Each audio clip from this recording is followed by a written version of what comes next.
Welcome back to the Game Changer Unlocked. I'm your host, Brian Fetzer. Today, we're diving into the future of sports business innovation with the true architect of the modern sports ecosystem, Andrew Petcash.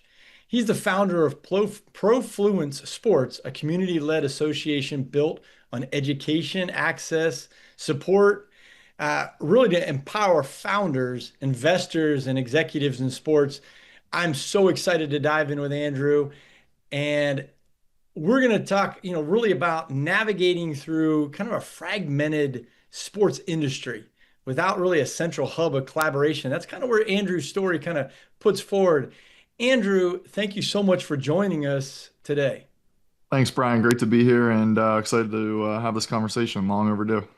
Yeah, I mean, you started as an athlete and kind of evolved into the media, kind of community building, and now leading Profluence Sports.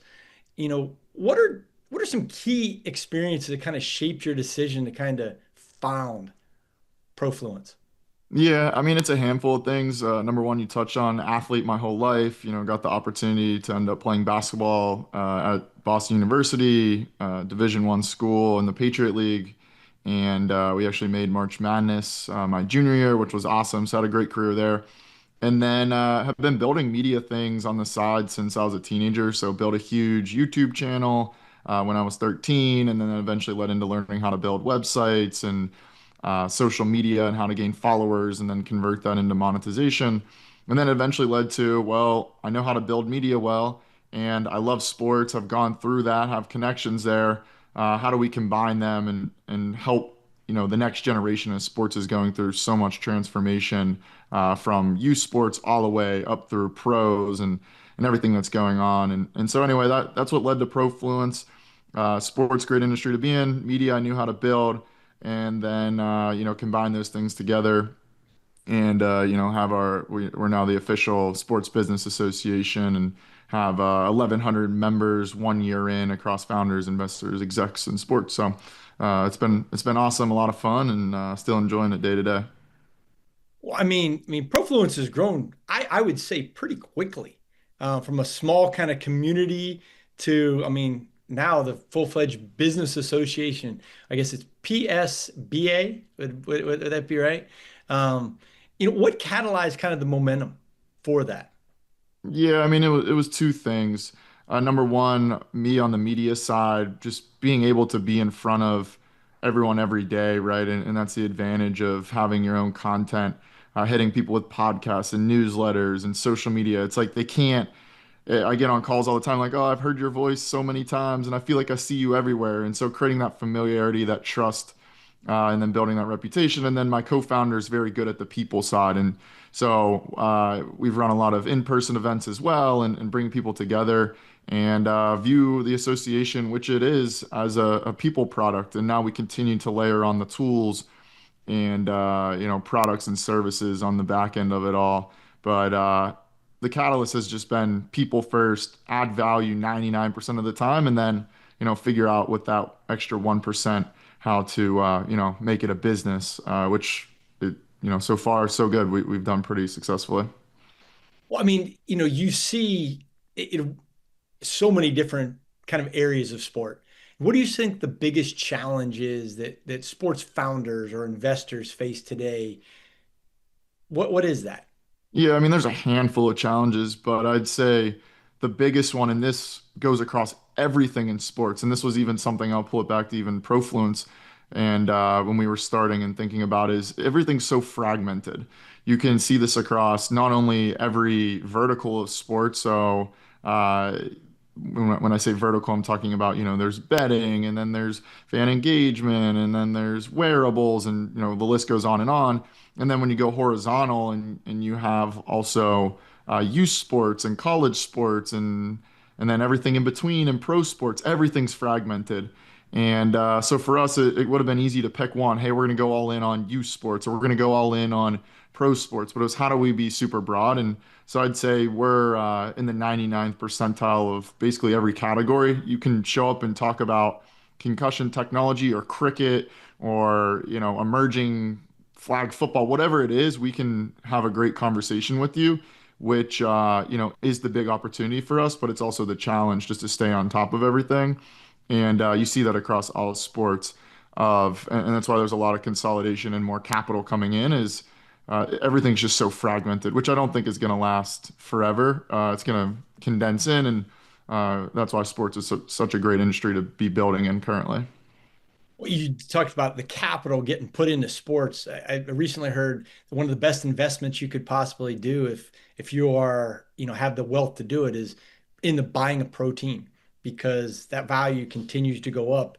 It really doesn't go down. Do you feel the same way that, as you're kind of in that kind of realm talking to investors that, more and more are investing into buying teams or investing into sports specifically? Yeah, and even this actually goes full circle from the last question. Even investing in sports is very fragmented. You have the groups that just invest minority stakes into pro teams. You have the early stage side. You have, multi-club ownership strategies. You have mixed strategies. You have just fitness, wellness, just betting.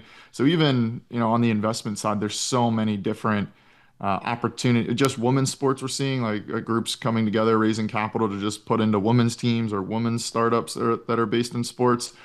And so, yeah, I mean, I think there's good opportunities all across it. The team strategy is interesting for some groups. It's now going to be, more typical to an S&P 500 type, return schedule where it's going to keep growing, but you're not going to have crazy returns. I think a lot of the opportunities on the emerging side and where sports is going and how all these other adjacent industries are using sports as a wedge to build their, fans and consumer base and drastically increase market sizes. So off of the Profluence Sports Business Association, we also have a fund. So we've made 16 investments out of that as well. And so we always say like we're putting our money where our mouth is at. We're not just talking about things. We're going and doing a lot of the things. So we have a team, but it's on the emerging side in the USL Emerging Soccer League. So that's where we personally see a lot of opportunity, but you gotta be deep entrenched in it to, make it work. So yeah, sports great place to be though overall. Yeah, the USL is just one of those leagues that continue to skyrocket. I want to go back to the media side of things real quick. You've done it. What is somebody that or the most interesting interview you've ever do in sports? Yeah, we've done almost 275 now. So over a couple year span, we try to do two a week. And there's been so many fascinating ones. We've tackled every category you can possibly think of. And from people rolling up golf courses to cricket to pro athletes to lawyers to PR firms to the big investors that are deploying billions of dollars and the ones that are deploying, $100,000. We've covered the whole thing. And I'd say they're all interesting in their own way. It's hard for me to pinpoint just one. I know that that's probably not the answer you're looking for, but that's why it works is I'm just naturally a curious person. And so I'm always looking for what's a unique angle on sports I haven't heard about, or what's a unique, strategy or a new sport or whatever it is. So I'd say a lot of the most interesting ones are in categories a lot of us don't think about. So, for example, like a rodeo or, these alternative sports, like there's huge markets, huge fan bases, and it's wild to learn about them. Like just using rodeo, for example. I mean, this is a multi-billion dollar industry and it's so fragmented and it's now tying in sports because it technically is a sport and then there's groups pulling concerts into them, and so it's just fascinating when you start to get when people think of sports and they're thinking soccer and football and basketball, and then you go to India and they're thinking cricket, right? But there's still so much in between all this. So those are the most interesting ones for me. So talk to me about the business association. How can that help a company or investor kind of take their products or take what they're trying to do to the next level? Yeah, so we've sat on all sides of the table throughout the journey. So we've been investors, we've been founders, we've run agencies, we've built media, we've done everything. We've been athletes, coaches, we've basically done everything there is within sports.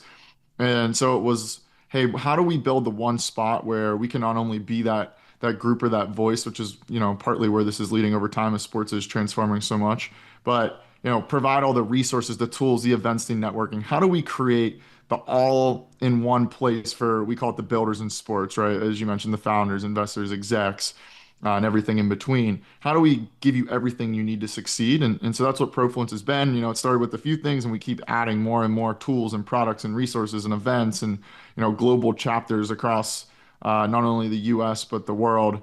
And it's, hey, your membership is going to maximize your chance to succeed, but also make a huge impact. And so, if you go into any of those buckets, founder, investor, exec, service provider, we can name all the different things that are probably going to be the most value to you.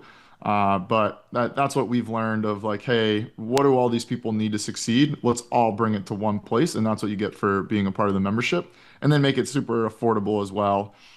So there's other membership groups out there, but they're very much more social status or, former athletes and, they're costing in the, thousands of dollars a year. Ours is only 500 a year.